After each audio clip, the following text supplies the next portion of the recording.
بسم الله الرحمن الرحیم. مونږه د موز باره کې د موز فرایضو د اودس فرایضو په دې باندې موږ په تفصیل سره خبره شروع کړې وه. نو په هغې کې د موز فرایض وشول او د اوداسو فرایض بیان شول. بیا پکې بیګانه یو اهم مسله دا تېره شوله چې کله یو بني ادم موز ته ولاړ او د ده نه مخې نه سړی لاړو نو د ده لپاره به څه سزاوار وي، د ده لپاره څه جرم ده، څه جرم وکړو او الله تعالی به ده څنګه سزا ورکوي.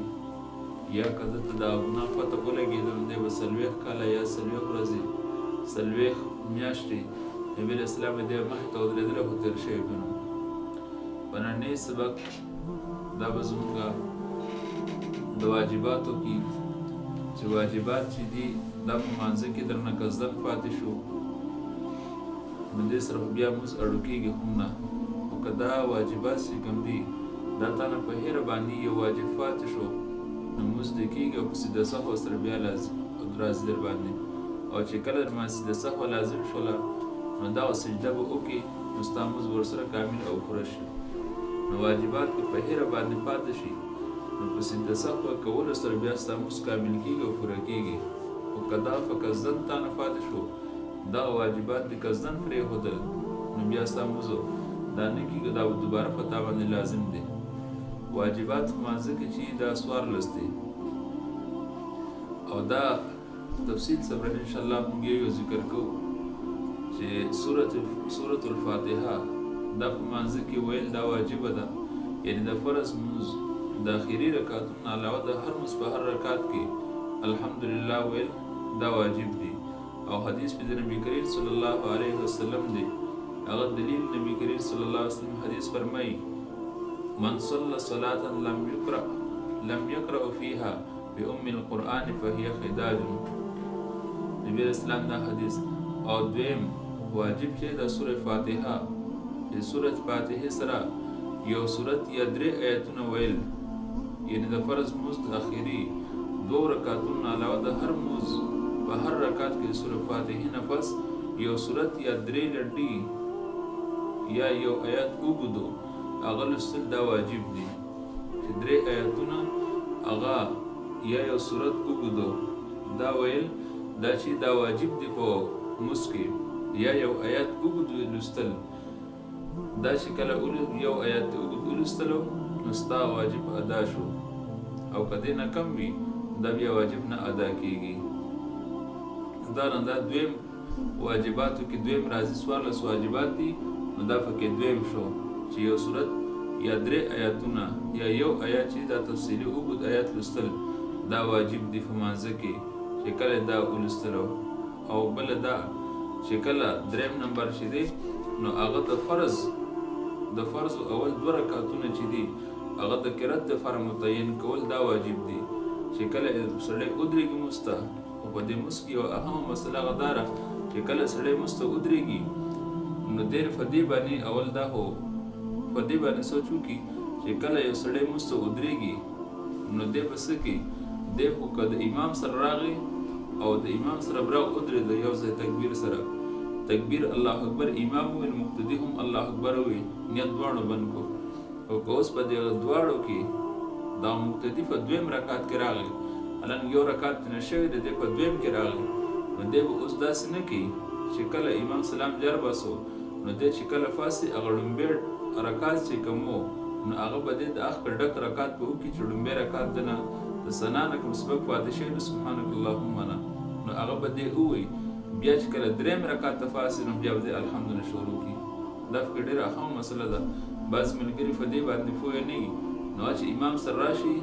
او امام یو رکعت یا 2 رکعته کړي دي او دی فاصل دی بیا هغه هم مخکې شانته وکړي لکه څنګه سوره فاتحه مخکې نه امام ویلې ده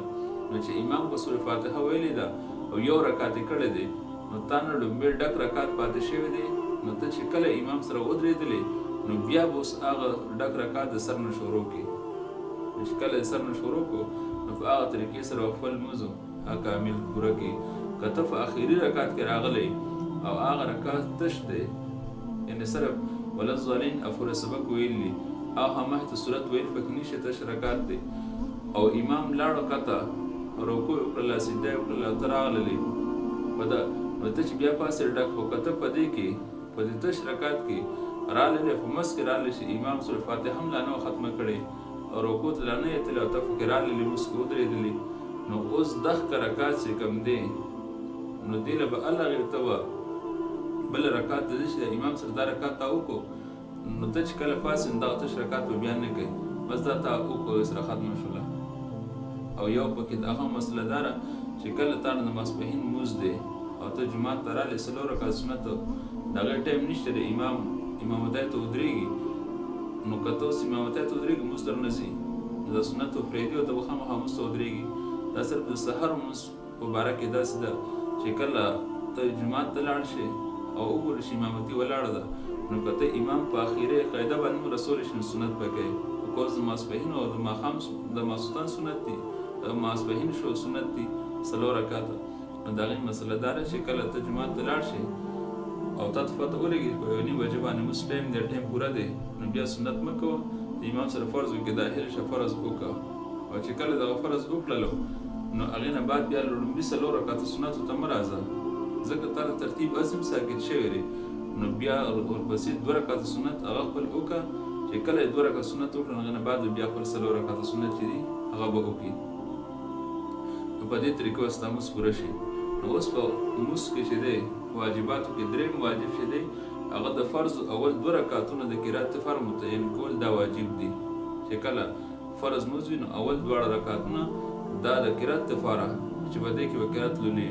او څلورم سورة فاتحه د سورت نه مخکې ویل واجب دي داسې به نه کوه چې ته سورت مخکې ولولې او سورة فاتحه بیا وروسته ولولې داسې نه ده دا لومبی چې دی نو سورة فاتحه را ورپسې سورت دی او که یو سړي داسې وکړه چې مخکې سورت ولوستو او بیا فاتحه نو فرمایي چې نه په شامي او دغه فتاوا رفعي کې لیکلي دي چې دی بیا سجده سهو وکړي چې کله سجده سهو وکړه لمونځ بیا پوره کېږي او فی ذمه قومه را یعنې د رکوع نه پس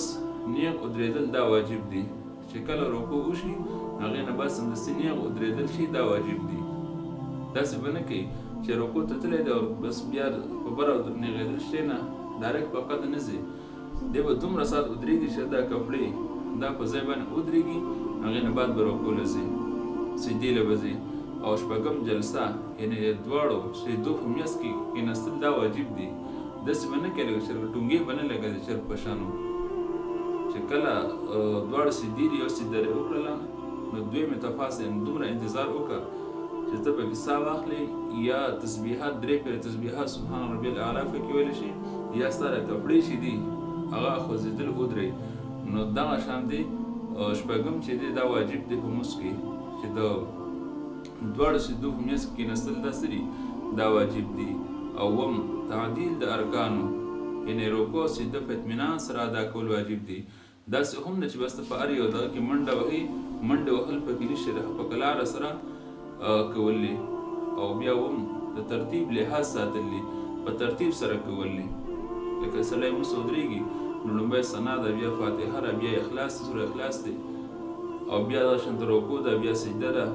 او بیا قاعده ده نو دا ویل اوس داسې به سړی نه کوي چې دی لمونځ ته ودرېدو نو ورګه صورت پکې ګرانې دا مخکې کومه او دا فاتحه دا به وروستی کومه یا د تشهد چې دا به ته مخکې کوم دا سجدې به ته په یو ځل وکړمه بیا نه ترتیب سره ترتیب به نه ساکتی نو د ترتیب لحاظ ساتل دا واجب دي او نهمه اوله قاعده کول چې دا واجب دي اوله قاعده یعنې چې د کوم لمونځ کې 2 قاعدې وي نو په هغې کې اوله قاعده دا واجبه ده اوس په اوله قاعده کې لږ مسله دا ده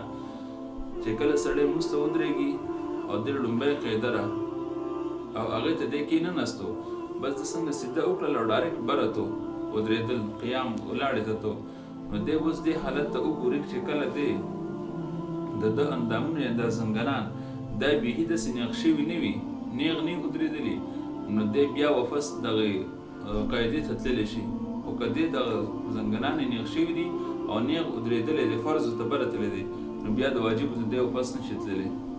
دی په آخره کې بیا سجده سهو کوي سجده به کوي بیا به یې لمونځ کامل کېږي چې کله د قاعدې نه د سجدې نه ډایرکټ فاسدو 3 رکعت ده نو بیا به واپس نه بیا به 4 وکړي او سجده سهو به وکړي لمونځ به یې کامل شي او که نه داسې نه نو دی به څه کوي دا قاعدې نه چې پاسي نو که دی معمولي سره پاڅېدلی لا نیغ نه دی ودرېدلی او ښکته واپس قاعدې تلو ته نږدې وي نو دی بیا واپس ښکته لاړ شي او قاعده به وکړي واپس بیا الله اکبر درېیم رکعت به شروع کړي نو دا اوله قاعده کول دا په مونځ کې دا واجب دي او بله چې په دواړو قاعدو کې تشهد ویل دا واجب دي تشهد ویل دواړو قاعدو کې دا واجب دي یعنی په اوله قاعده کې هم تشهد ویل عبده رسوله پورې په دویمه کې هم ویل دا واجب دي او درېیمه 11مه مسله دا واجباتو کې د امام دپاره په جهري منځونو کې په زوره سبق ویل او په سري منځونو کې پټه په کلاره سبق ویل دا واجب دي لکه د سحر مونځ دی نو دا به امام په جهر سره کوي په تیزه به وایي د ماسپښین مونځ دی هغه سري مونځ دی نو په هغې کې په کلاره باندې وایي یا د مازدیګر مونځ دی نو هغه هم سري په پټه باندې دی د ماښام جهري او د ماخوستنو په دې کې به امام په تیز دا ویل دا واجب دي 12 د مانځه نه په لفظ سلام سره وتل دا واجب دي چې کله مونځ کوې نو سلام به جر باسې هسې نه داسې به نه کوې چې ته کته ناست او خبرې ځان شروع کړي دي سلام به یو طرف ته بل طرف ته وجر باسې په دې باندې نبي کریم صلی الله علیه وسلم یو حدیث مبارک مونږ بله هم ویلی مفتاح الصلاة الطهور او دویم وتحریمها التکبیر وتحلیلها التسلیم په تا باندې مفتاح الصلاة چابي د مانځه سره دا فاقي ده او بیا په تا باندې چې کله تا تکبیر ووایي نو تا باندې دنیا هر یو کار حرام شو که هغه د ثواب کار ده هم په تا باندې حرام شو او درېیمه ده چې تحلیلها التسلیم چې کله سلام دې واړو نو په تا باندې بیا څه دي د دنیا چې کوم کارونه دي خپل کار روزګار کوي هغه ستا لپاره جایز دي بیا چې کوم ګناه نشي هغه ځان نه کوو بیا نو ځکه د مانځه نه په لفظ سلام سره وتل دا واجب دي او بیا 14مه د وتر په درېیم رکعت کې دعای قنوت دپاره تکبیر ویل او دعای قنوت لوستل دا واجب دي د وتر په درېیم رکعت کې ان 2 رکعت وتر په درېیم کې اوس که په درېیم رکعت کې د وتر د نه هم فاتح د دعای قنوت درنه فاتح شو نو بیا به سیده سهو کوي د دې لپاره لکه بعض اوقاتو کې سړی نه په هیره باندې بره غوږونه له ګوتې ونیسي او ډایرکټ کته لاړ شي دله بیا څه بند نه ورځي که اوس بره واپس لاړ شم او که نه کته سیدې له لاړ شم رکوع نو دی به داسې وکړي که ده چېرته رکوع ته ښکته تللی دی نو بیا خو د رکوع وکړي او خپلې سیده دې وکړي سلام دې یو طرف ته وجروسي بیا د سیده سهو وکړي عبده رسوله پورې سبق ووایي سیده سهو وکړي او که داسې نه نو څنګه لومبی دعای قنوت یې ویلي بیا سیده سهو پرې نشته دی او بله دا 14مه دا دی چې د عید الفطر د ډوکي او د غټ اختر په مانځه کې شپږ تکبیرونه زیاتې چې کوم وي هغه ویل دا واجب دي او په یو رکعت کې 3 تکبیره دي په غټ اختر کې هم او په ډوکي اختر کې هم نو په یو رکعت کې 3 تکبیره چې دا په ډوکي اختر کې چې کله تکبیرونه ویل کېږي نو دی چې څنګه ثنا ختمه کړي نو 3 فیرې به الله اکبر غوږونه له دا تکبیره به ووایي او دویمه ده چې کله دویم رکعت پاسي او صورت ووایي نو دغه صورت نه بعد به 3 تکبیره وکړي او بیا به ډایرکټ کته رکوع ته لاړ شي او دغه مسله د غټ اختر هم ده چې په غټ اختر کې څنګه ثنا وویلی شي نو دی به 3 تکبیره وکړي د هغې نه بعد سوره فاتحه صورت ووایي بیا به رکوع سجده وکړي چې دویم رکعت پاسي سوره فاتحه بیا صورت او بیا 3 تکبیرونه او بیا خپل لمونځ دا کامل کړي 14 واجب